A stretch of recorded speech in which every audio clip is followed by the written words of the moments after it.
Yes, ma'am. Awesome. Thank you so much for joining us.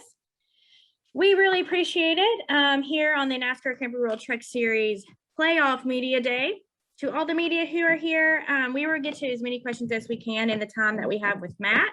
And as always, please utilize the chat box or raising your hand within the Zoom platform to ask a question.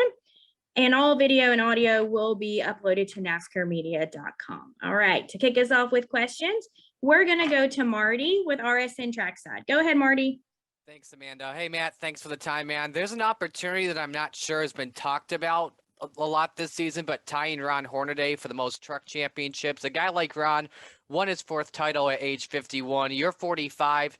Does that motivate you that even a veteran 20 years into the sport still has what it takes and maybe motivates you more than it did back in 2019? I mean, no, not really. It don't take much to motivate me. I mean, I want to win as many championships as I can and to be able to have my name possibly next to Ron Hornaday's. I mean, I've always looked up to Ron. Great race car driver, one of the greatest at racing truck series full time.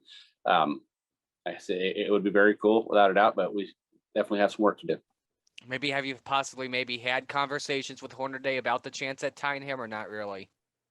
Actually, last week we had a beer together, and he said if I make it to the Final Four, he might just show up and be there and come on stage and have the shot. I mean, he was there when I won 3, and Joyner and we held up 3s, and Hornaday stood next to us with his 4s, and he says, "You had still one more to go, boys, before you could get there." So I'm sure he would be proud, without a doubt, especially coming all of us from the West Coast and being able to do it. But at the end of the day, I'm sure deep down inside, he's like, "Yeah, I'd like to hold this one on my own."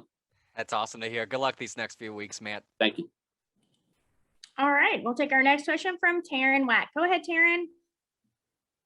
Hello. Given how 2019 turned out specifically, does entering the playoffs without a win faze you at all at this point? Not even a little bit. I mean, it doesn't bother me at all. I like to give you guys something to complain about and talk about. So it's all about taking care of the media. All right, thank you. All right, our next question will come from Peter Strada. Go ahead, Peter. Thanks. Can you hear me? Yep. All right. Thanks, Matt. Is this year's playoff mindset different with your amount of bonus points and your seeding being so low? I believe you only have 4 bonus points. Like I said, I couldn't tell you how many points I have or where I stand or where I stack up. I mean, I don't care any of that. All I know is my task at hand is to go maximize my points each and every week. I don't even know where I start St. Louis. I said, all I know is I'm going to go out there and have a different mindset going into these next few races to get to Phoenix and have something to prove. And right. I always do that each and every week, but at the same time, I said, if you go out and maximize your points, you'll take care of yourself. All right. Thanks. Good luck. Thank you. Okay, our next question is going to come from Tucker White. Go ahead, Tucker. Matt, Charlotte Motor Speedway has a service that's as old as Darlington's, and yet, well, Darlington has aged a lot. Charlotte looks like it hasn't even aged in since the day it was repaid. So given that, what kind of a tire wear do you see at Charlotte? I mean, we don't go to Charlotte anymore, but this year at least. But it definitely you doesn't see a lot of tire wear, but at the same time, you got to move around a lot more. A lot of the newer paved racetracks seem to be a lot more single lane and not much passing. Charlotte, from the very first time they repaved the place, I was actually really disappointed about when they repaved it, that it was going to be single lane, but it became the old Charlotte pretty quick and got to widen out and got to move around. And if they stopped putting the PJ1 down there, I think it'd even be better, to be honest.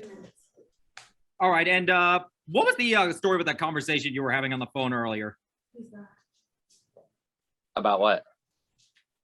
Like we heard you just before the start of the meeting. You were on a conversation with someone. So what was the story with that? It was on a business call on one of my businesses. All right. Fair enough. Thank you.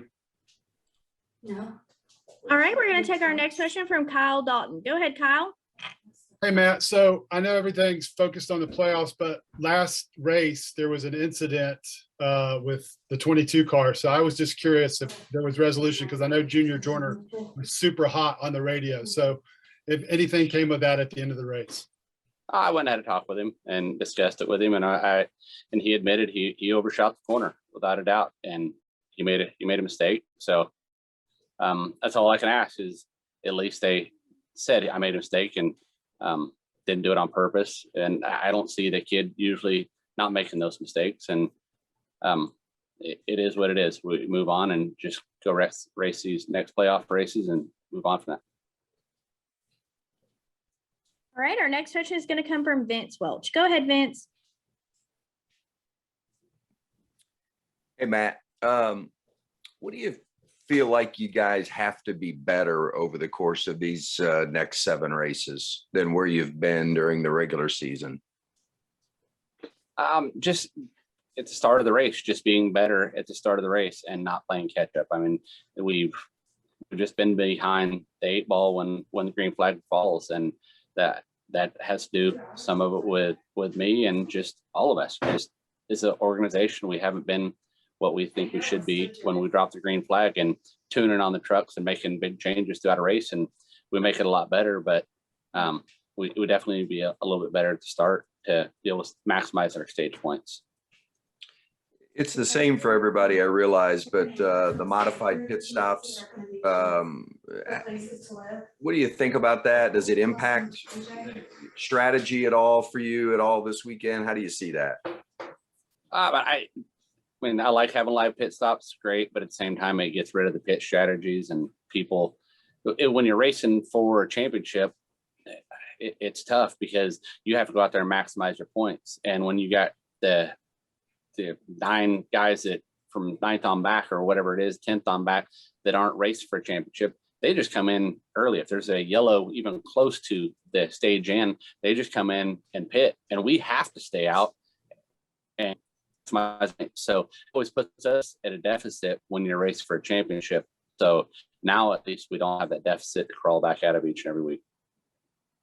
Thanks, I appreciate it. Thank you. Okay, looks like Marty has another question. Go ahead, Marty. Yep, just a quick one for me, Matt. Outside of a guy like John Nemechek, who's been the guy to beat, who do you see as possibly your biggest threat entering the playoffs? I don't take any of them lightly, to be totally honest. I mean, if you look back at 2019, everybody counted me out, and the other guys were the ones that were going to do it, and never even thought about the 88 team and the path we've had and the wins that we've had and the championships we had. So you can't count anybody out. I mean, all these guys got here for a reason, for being consistent and being good all year. All right, thanks, man. Thank you. All right, and we'll take a question from Bob Hawkers. Go ahead, Bob. Yeah, Matt, following up on that, I mean, do you feel like your path this year is similar to the path you had in 2019? I mean, do you have the same feeling about your performance going into the playoffs? I to be honest, I felt a little bit better going into 2019 just because we had practice and we were making a lot of headway going into the playoffs, and we were running good and we had everything going our way, we felt at that point. And it was kind of always funny to see everybody count us out. And I knew how much progress we had made throughout that year and using all the tools we had. And I said, it felt good to be counted out, to be totally honest, and go do what we did. So, but I definitely wouldn't count us out again this year because Junior and every one of these guys are working really hard, and said, you never count the 88 group out. And do you have a sense of where people are at the moment, or because you've only raced a couple of times in recent weeks, is it a little bit hard to get a sense of who might have momentum? I mean, of course, you're going to think Austin has momentum just because he won the last 2. But do we go to dirt during this? No. Do we the road course race during this? No. So the momentum and the confidence in him is definitely going to be at an all-time high. But we aren't going to any of those style of racetracks. So I said, I think it's a complete reset and go from here. Thank you.